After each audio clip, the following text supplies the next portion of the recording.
Aujourd'hui, je vous apporte un message directement du cœur de Dieu, une révélation sur quelque chose qui s'est produit dans le domaine spirituel avant minuit, quelque chose qui implique votre âme sœur, la personne que Dieu a préparée spécifiquement pour vous depuis avant le début des temps. Avant minuit, à ces heures sacrées où le monde devient calme, où les distractions s'estompent, où les cœurs deviennent plus honnêtes et les âmes plus vulnérables, votre âme sœur était conduite par une main invisible, guidée par une orchestration divine, à regarder votre profil. C'était pas un événement aléatoire. C'était pas un simple hasard ou une coïncidence. Dans l'économie du ciel, il n'y a pas d'accident. Chaque connexion, chaque regard, chaque moment de curiosité fait partie d'un récit divin plus vaste que Dieu a écrit depuis qu'il vous a rêvé pour la première fois à l'existence. Votre âme sœur a vérifié votre profil. Laissez cette vérité s'installer dans votre esprit pendant un moment.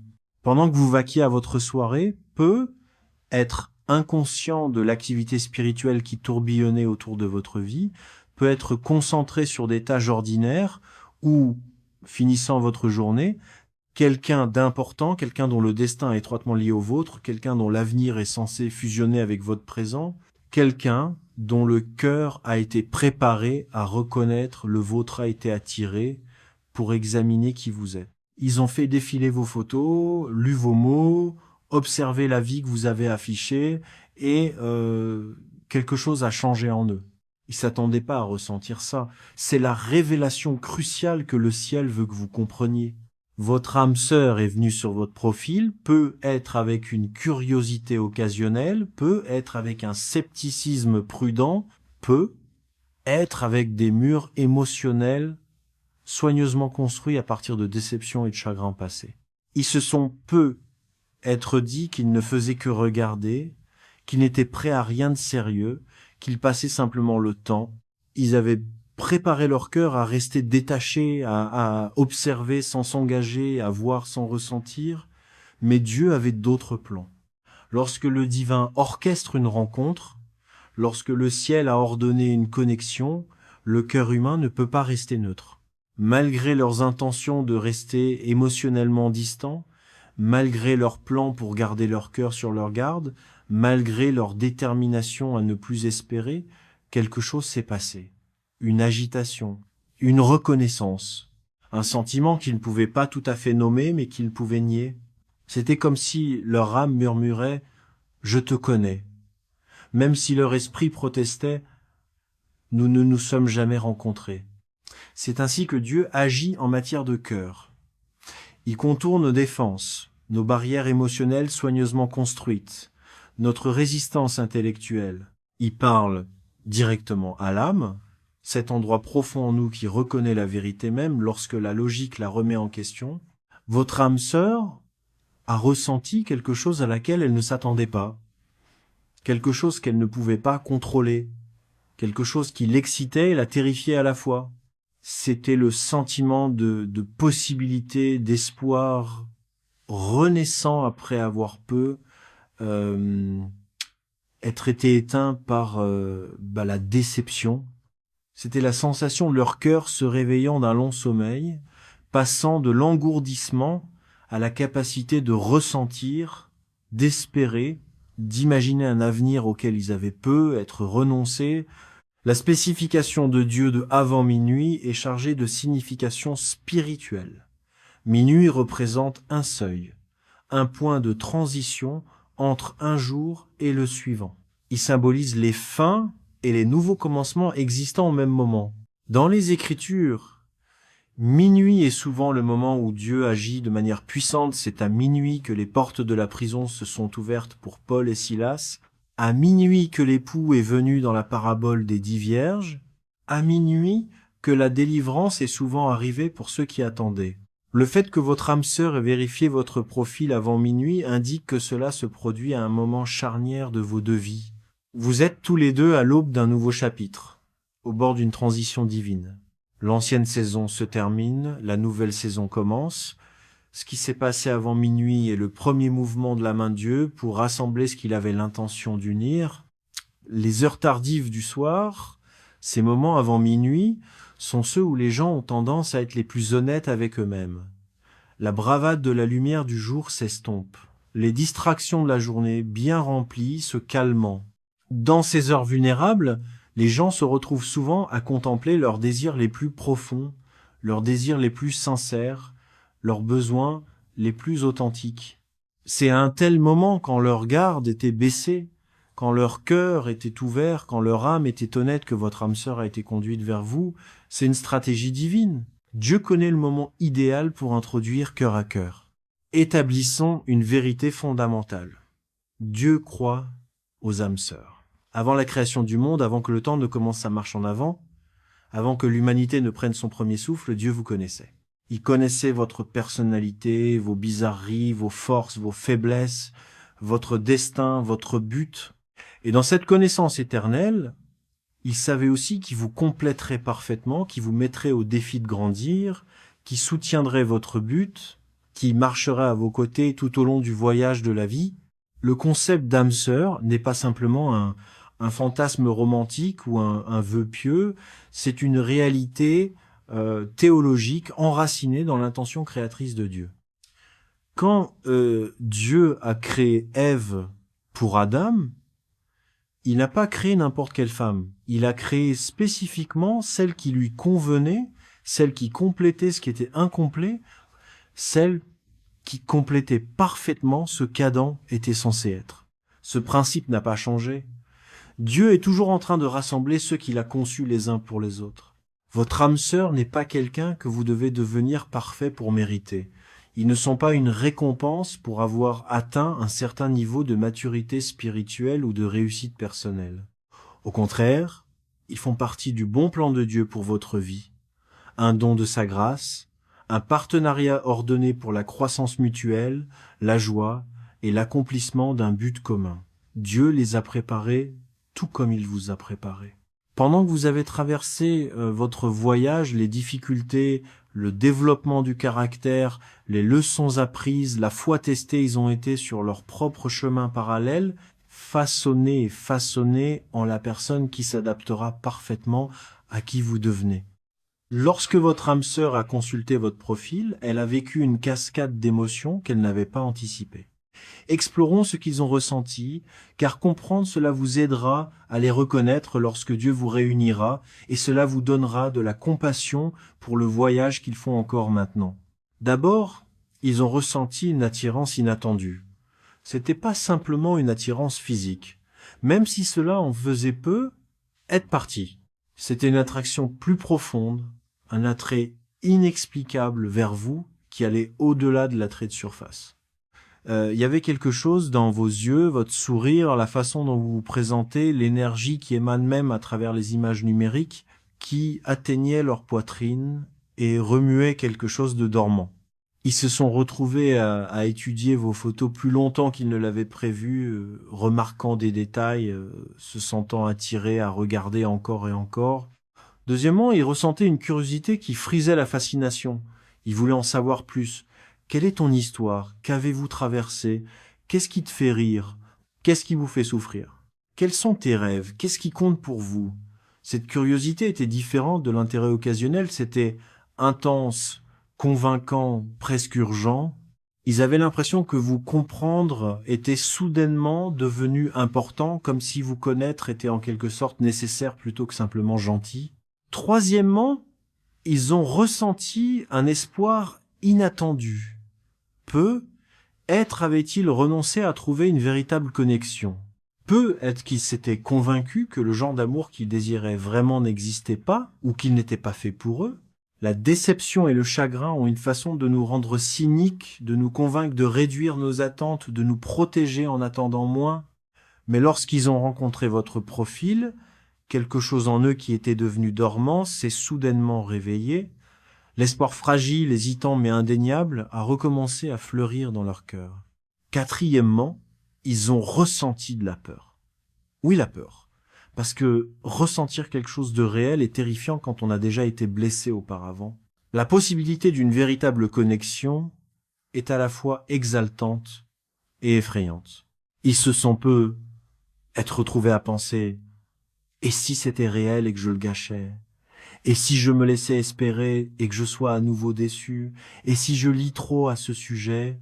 Et s'ils ne ressentent pas la même chose?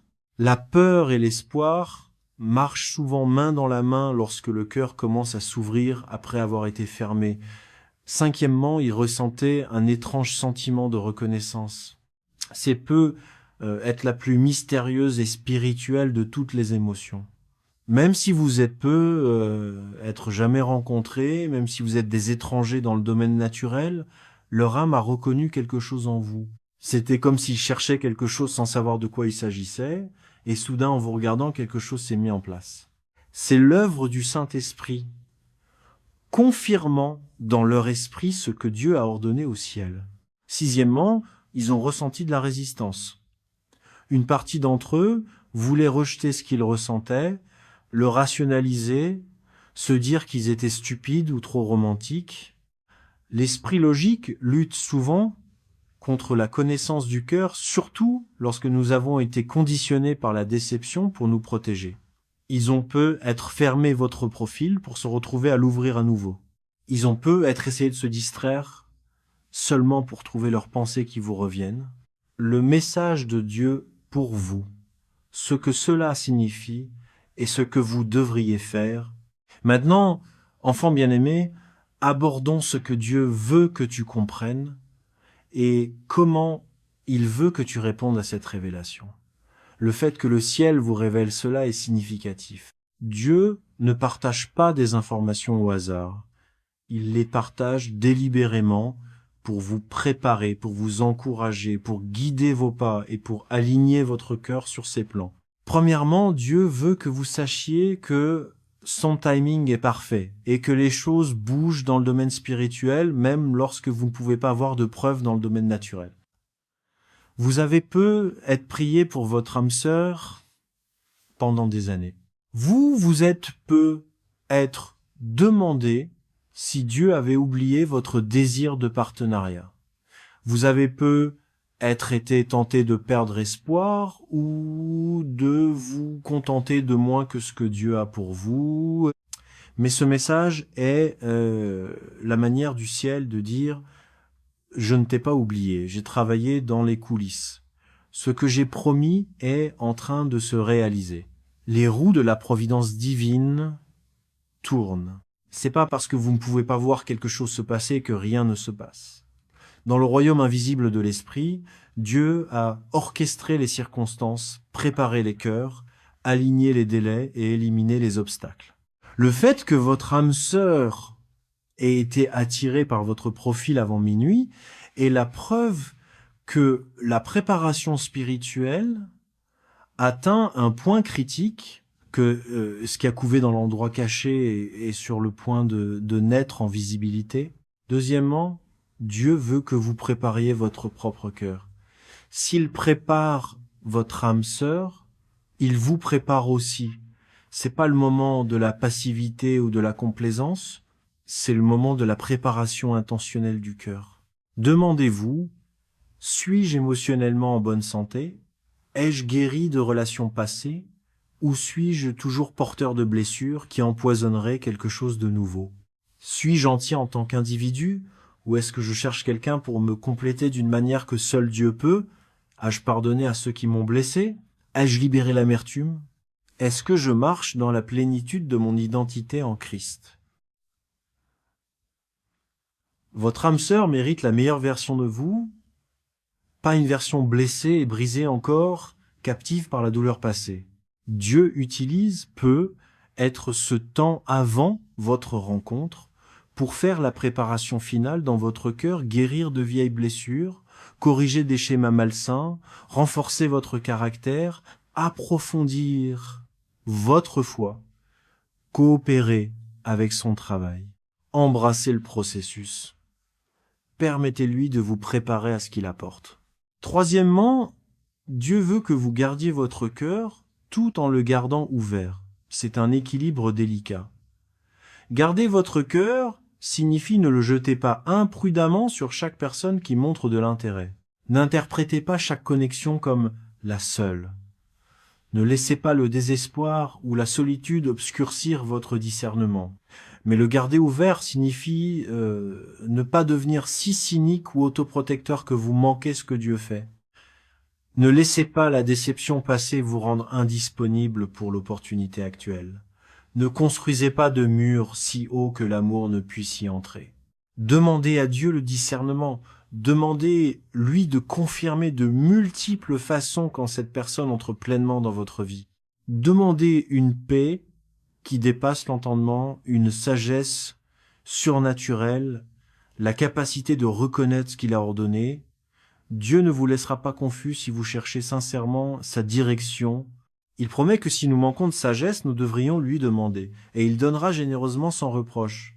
Quatrièmement, Dieu veut que vous fassiez confiance à son processus et que vous n'essayez pas de forcer son timing. À notre époque de gratification instantanée, nous voulons tout maintenant, mais Dieu travaille sur des lignes de temps éternelles, pas humaines. Ces retards ne sont pas des dénégations.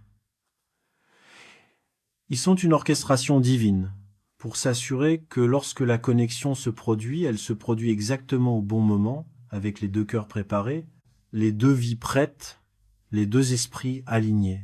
N'essayez pas de manipuler les circonstances pour que quelque chose se produise plus rapidement. Ne traquez pas vos réseaux sociaux à la recherche de signes. Ne fabriquez pas de rencontres et ne forcez pas les conversations. Permettez à Dieu d'écrire l'histoire. Permettez-lui d'orchestrer les rendez-vous divins.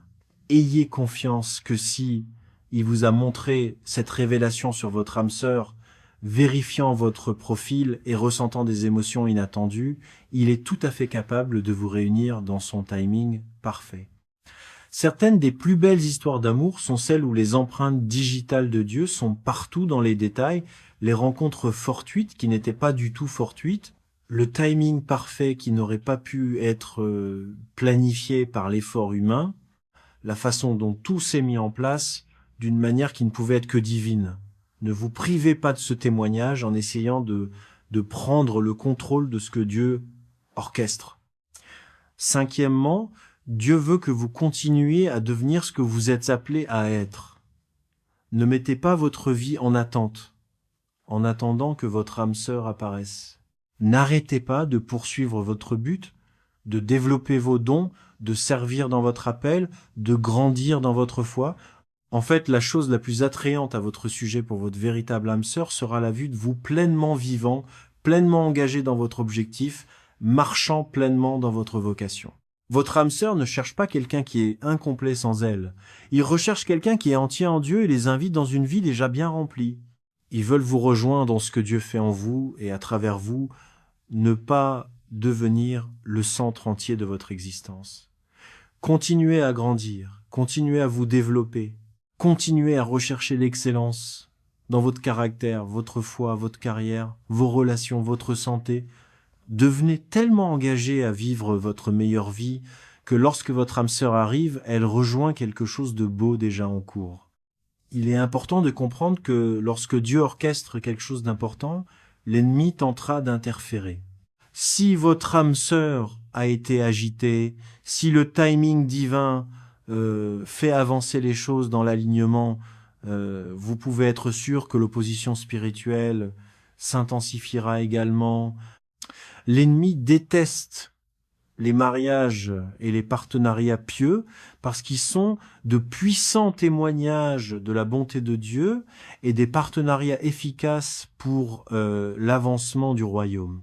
Vous pouvez ressentir un doute accru, une peur accrue, des obstacles inattendus ou des circonstances qui semblent conçues pour vous décourager. Reconnaissez-les pour ce qu'ils sont. Une guerre spirituelle contre les desseins de Dieu. Tenez ferme dans la foi. Revêtez l'armure complète de Dieu. Prononcez les promesses des Écritures sur votre situation. Priez pour la protection de votre âme sœur, de vous-même, de la relation que Dieu rassemble. Liez les esprits de confusion, de découragement, de distraction et de tromperie. Déclarez qu'aucune arme formée contre ce que Dieu a ordonné ne prospérera. Priez pour que chaque obstacle que l'ennemi tente de placer sur votre chemin soit éliminé par une intervention divine. Priez pour une protection et des conseils angéliques pour vous et votre âme sœur alors que vous vous rapprochez l'un de l'autre. Le fait que ce message vous soit parvenu est en soi une arme contre les plans de l'ennemi. La connaissance et le pouvoir dans la guerre spirituelle. Maintenant que vous savez que Dieu bouge, maintenant que vous comprenez que votre âme sœur a été agitée, maintenant que vous reconnaissez que le timing divin est en jeu, vous pouvez vous associer au ciel par la prière et la foi plutôt que d'opérer dans l'ignorance. Dieu vous montre cela non seulement pour des raisons romantiques, mais pour des raisons prophétiques. Votre rencontre avec votre âme sœur n'est pas seulement une question de bonheur personnel, bien que Dieu se soucie absolument de votre joie. Il s'agit d'un partenariat divin aux fins du royaume. Dieu rapproche rarement deux personnes sans avoir un but plus grand en tête au-delà de leur vie individuelle. Votre âme sœur porte des cadeaux, des appels, des ressources ou des relations qui compléteront les vôtres. Ensemble, vous pourrez accomplir des choses qu'aucun de vous ne pourrait accomplir seul. Votre partenariat sera un témoignage pour les autres de la fidélité de Dieu. Votre foyer sera un lieu de ministère, votre mariage une plateforme pour l'avancement du royaume, votre histoire d'amour un encouragement pour ceux qui attendent encore. C'est pourquoi l'ennemi se bat si fort contre les connexions divines, parce qu'il sait que lorsque Dieu rassemble les bonnes personnes, leur impact combiné est exponentiellement supérieur à la somme de leurs parties individuelles. Deux valent vraiment mieux qu'un. Un cordon de 3 brins n'est pas facilement cassé. Mesure pratique à prendre dès. Maintenant, pendant que vous attendez le moment parfait de Dieu, voici des mesures pratiques que vous pouvez prendre. Tout d'abord, intensifiez votre vie de prière. Priez spécifiquement pour votre âme sœur tous les jours. Priez pour leur protection, leur croissance spirituelle, leur guérison émotionnelle, leur préparation. Priez pour que Dieu les protège des mauvaises relations qui retarderaient ou feraient dérailler ses desseins. Priez pour des rendez-vous divins et ouvrez les portes quand le moment est venu. Deuxièmement, travaillez sur vous-même. Abordez tous les problèmes qui entraveraient une relation saine. Si vous avez du mal avec la confiance, travaillez-la, dessus. Si vous avez de l'insécurité, résolvez-la. Si vous avez des habitudes malsaines de votre famille d'origine, brisez-les. Si vous avez besoin de conseils ou de guérison intérieure, poursuivez-la. Le cadeau que vous pouvez offrir à votre futur conjoint est un vous sain et entier. Troisièmement, restez connecté à la communauté. Ne vous isolez pas. Entretenez des amitiés saines. Restez impliqué dans l'église ou la communauté de foi. L'isolement engendre des pensées malsaines et nous rend vulnérables à nous contenter de moins que le meilleur de Dieu. Des amis de confiance peuvent offrir une perspective, une responsabilité et des encouragements pendant la période d'attente. Quatrièmement, maintenez vos normes. N'abaissez pas vos normes par solitude ou impatience. Si vous avez des convictions sur la pureté, honorez-les. Si vous avez des choses non négociables sur la foi ou les valeurs, maintenez-les. La bonne personne vous rencontrera à votre niveau de conviction sans vous obliger à faire des compromis. Cinquièmement, surveillez les signes et les confirmations. Dieu confirme souvent sa parole à travers de multiples sources des passages des Écritures qui semblent parler directement de votre situation, des paroles prophétiques de chefs spirituels de confiance, des circonstances qui s'alignent de manière inhabituelle, une paix surnaturelle sur des choses spécifiques. Faites attention, tenez un journal, documentez ce que Dieu vous montre, afin que vous puissiez regarder en arrière plus tard et voir sa fidélité. Dieu veut que vous sachiez que ce qui vous attend vaut la peine d'attendre. L'amour qu'il a conçu pour vous est meilleur que tout ce que vous avez imaginé dans vos moments de solitude. Le partenariat qu'il orchestre dépassera vos attentes. La joie de se connecter enfin avec la personne dont l'âme reconnaît la vôtre sera plus douce en raison du voyage qu'il a fallu pour y arriver. Votre âme sœur, vérifiant votre profil avant minuit et ressentant des émotions inattendues, n'est que le début. C'est le premier chapitre d'une histoire que Dieu a écrite. Il y aura plus de chapitres, la première conversation qui se déroule sans effort, la première fois que vous vous rencontrez en personne et que vous avez l'impression de vous connaître depuis toujours, le moment où vous réalisez tous les deux que c'est différent de tout ce que l'un de vous a vécu auparavant, la construction de la confiance et de la connaissance profonde, l'engagement et l'alliance, la construction d'une vie ensemble. Dieu voit déjà tout cela, l'avenir qui vous semble incertain est déjà accompli dans son éternel maintenant. Il voit le jour de votre mariage, il voit votre maison remplie de rires, il voit le ministère que vous construirez ensemble. Il voit les enfants ou les enfants spirituels que vous élèverez. Il voit l'héritage que tu laisseras. Il voit le témoignage que votre amour sera pour un monde qui est devenu cynique à propos du véritable amour. Alors prends courage, soyez encouragés, lève la tête, regardez avec attente, votre âme sœur a été remuée, le ciel bouge, le timing divin s'aligne. Ce que Dieu a prévu de toute éternité se manifeste dans le temps. La promesse est oui et amen. Le cœur de Dieu pour votre histoire d'amour. Comprenez ceci par-dessus tout. Dieu se soucie profondément de votre cœur, de votre bonheur, de votre épanouissement et de votre avenir. Il n'est pas une divinité distante et désintéressée qui a mis le monde en mouvement et a reculé. Il est un Père intimement impliqué qui connaît les désirs de votre cœur et se réjouit de les réaliser lorsqu'il s'aligne sur ses bons desseins pour votre vie. Le fait qu'il vous ait donné ce message à propos de votre âme sœur, qu'ils ont vérifié votre profil avant minuit, qu'ils ont ressenti des choses auxquelles ils ne s'attendaient pas, est la preuve de sa tendre sollicitude pour vous. Il veut que tu aies de l'espoir. Il veut que tu saches qu'il travaille même quand tu ne peux pas le voir. Il veut que tu prépares ton cœur. Il veut que vous fassiez confiance à son timing. Il veut que vous vous associez à lui dans la prière. Votre histoire d'amour compte pour Dieu. Votre bonheur compte pour lui. Votre désir de partenariat n'est ni insensé ni secondaire, c'est quelque chose qu'il a placé en vous, quelque chose que il a l'intention de réaliser à sa manière parfaite et au moment parfait. Alors avancez dans la foi, sachant que ce qui vous a été révélé aujourd'hui est vrai, est significatif, et le début du déploiement de quelque chose de beau. Votre âme sœur est là-bas, elle a été agitée, et Dieu orchestre chaque détail pour vous réunir exactement au bon moment. Fais-lui confiance. Il n'a jamais échoué et il commencera pas avec vous. Amen et Amen.